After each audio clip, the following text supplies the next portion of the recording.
Here we go. The latest Pentagon secret weapon. It's silver wheels and no bike frame. The operator himself, is the bike frame itself. New fast way to get around in transportation.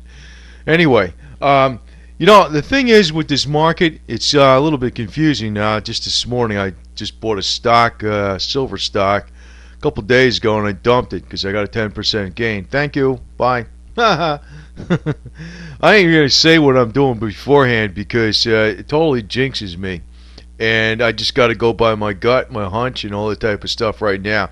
Right now, I'm not reading too well as far as hunches because I'm a little bit leery on silver and gold right now, to tell you the truth. I think if there's going to be a very, very hard correction on the stocks, you're going to see the metals pull back a little bit more, even though they ain't making money. Most of the silver stocks and gold stocks are getting killed right now because they ain't making money. It's almost like it's not quite time to buy into the stocks just right yet. So, but sometimes I wonder just how low can they go. So I bought and then I saw a gain and I dumped it. Thank you.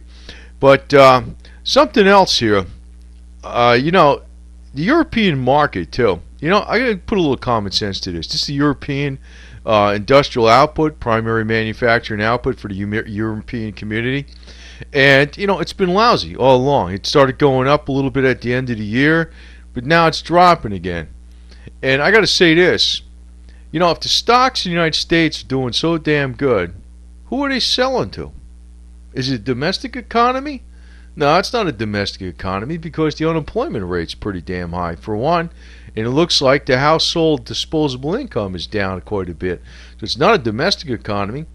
It's not being sold to Europe or China. And China, obviously, that's one reason we're getting into this whole deal with currency wars, because everybody's trying to boost their output by selling and exporting to the other guy, so they're devaluing their currency. So, the stock market, I really would never invest in right now. I mean, actually, if anything, you should be short the market. But, the one thing I keep going back to is Mark Faber, that he's actually afraid to short the market because people, there's been so much money printing, you don't know what the hell is going to happen. But, the thing is, it's not going to be too much longer before gold and silver start taking off. But the one thing that gets me a little nervous about it just taking off just yet is that some of the gold and silver bloggers and stuff are starting to come out of the woodwork talking about it's just going to start taking off. Because I think if the markets get hit, gold and silver are going to have to get hit. But it's not going to get hit, like gold and silver ain't going to get hit like really crazy. You might see silver go down another dollar, gold get down at low 1500s, or maybe it can go a little bit below 1500 for like a day. Maybe silver can go below 26 a little bit for a day. That's all it's going to be. And as far as trying to bet that with physical, hell no. You might want to buy some on that dip, but you definitely wouldn't want to be playing around trying to short this market at these metal prices. The Dow, maybe shorting the Dow or the S&P, maybe. But I've always had there's this big question out there that and here's Homeland Security guarding the fort again. Here's a new Homeland Security employee on the job on the mountain bike. But anyway, the big question out there is, how is the Federal Reserve going to unwind its $3 trillion balance sheet? The reason they do QE. The reason we're not seeing rampant inflation right now is because it's basically a balance sheet asset swap. They're buying mortgage-backed securities from the banks or other troubled assets off the banks. It's going on the Federal Reserve's balance sheet, and in turn, the banks are holding dollars. It's not getting pumped into the economy right now. But, how is the Federal Reserve going to be able to unwind its balance sheet? In other words, get all that junk that's on its balance sheet off the balance sheet. They ain't. They're screwed. See, they're holding a bunch of junk that doesn't produce income for them. So how is the Federal Reserve going to make money? Because you got to remember, the Federal Reserve is basically just a cartel of private banks, isn't it? So, banks, when they hold assets on their books, they got to be something that produces money for them. So they're holding junk. So what's going to happen? Who's going to buy? In other words, when you say unwind the assets that are on the Federal Reserve's balance sheet, who's going to buy that? Nobody. Nobody. So it's like the picture's looking really bad for the Federal Reserve. I'm going to tell you right now, but actually I want to even interject something else, because before, these couple girls here drinking Kool-Aid or whatever the hell it is, but I got to tell you this: it's going to be almost like us waiting for silver to go up, and you're going to be able to drink and all that money you got, right? Because silver's going to go way the hell above the asset price of everything else. I'm going to tell you this though. One thing else you should be aware of: if silver does go way the hell up to say $100 an ounce, or well, I don't think it's going up that fast. I mean, it might go to 65 to 75 initially, pull back, then it'll reach for 100. I don't even think it's going to hit 100 till 2014. But the thing is, if it starts getting way up there really fast, you know what they're going to do? Tax it. Tax it. See, that's one of my reasons and one of my strategies about dumping some of it on crazy gains.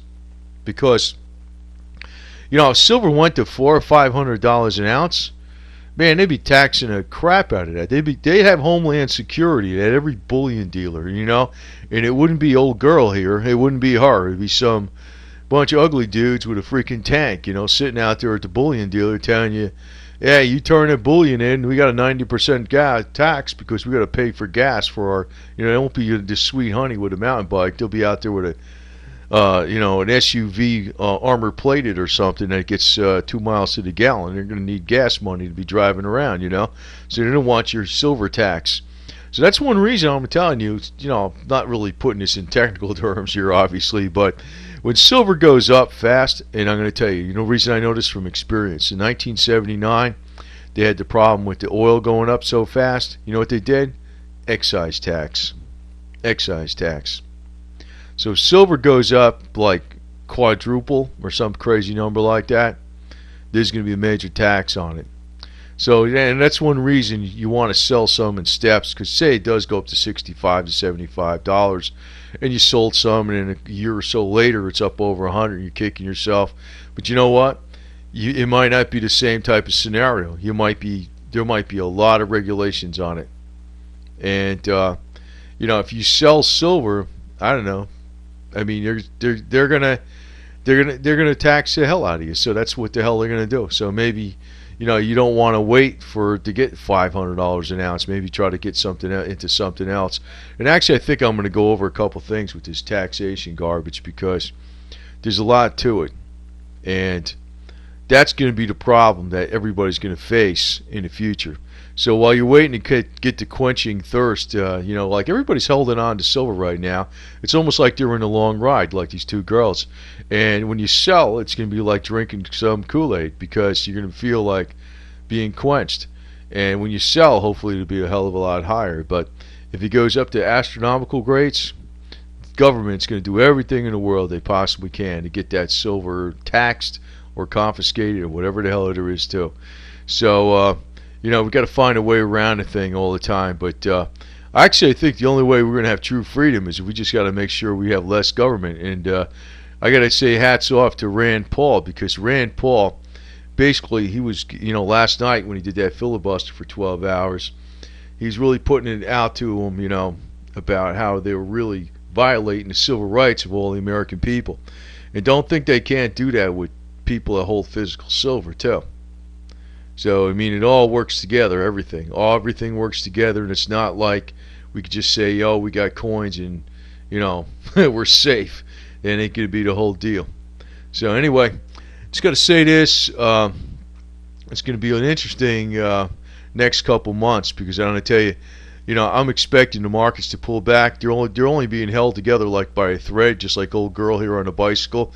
I mean, this is basically what the Dow Jones is. It's like, it looks like it's holding together, but it's not. It's really fake. The whole thing is fictitious.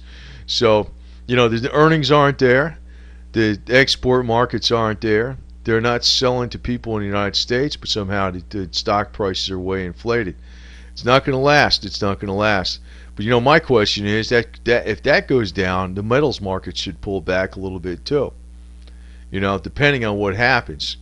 But I mean, if the markets and the Dow and the S&P went down because there was a problem with the government, then of course, that could actually be a flight to safety for gold. People were going into gold because just like that happened in August 2011.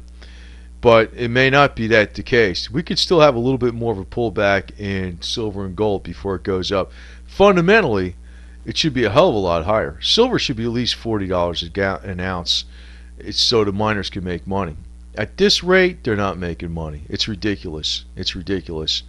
And the cost of fuel is actually one of the biggest things in mining, and you really can't go by the cost of crude oil because, if you're looking at fuel today, fuel is actually a hell of a lot more money, and actually they pay diesel fuel to run a lot of things in the mines.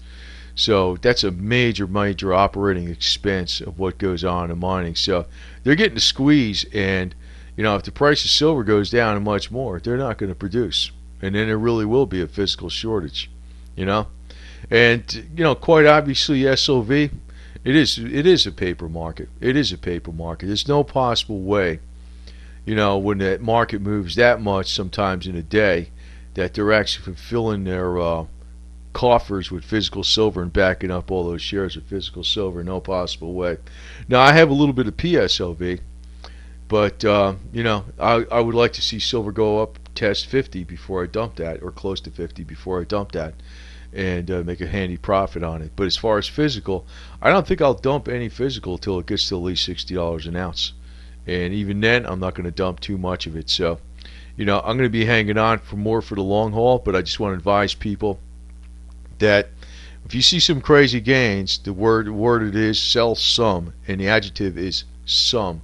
Don't sell most, because basically that is your safety net and your insurance. And if things really are falling apart really bad, you need that safety net and that insurance. But if you're making some serious gains, you're not going to be able to realize them unless you sell. So you want to sell a little bit if you get crazy gains. And if you wait too long, maybe the taxation rate will go right through the roof, and it might be a confiscatory policy where they confiscate. And you'll want to wait for that type of deal. That's why it's like I play a cautious, conservative thing, and I do things in steps. And I think that's a lot safer.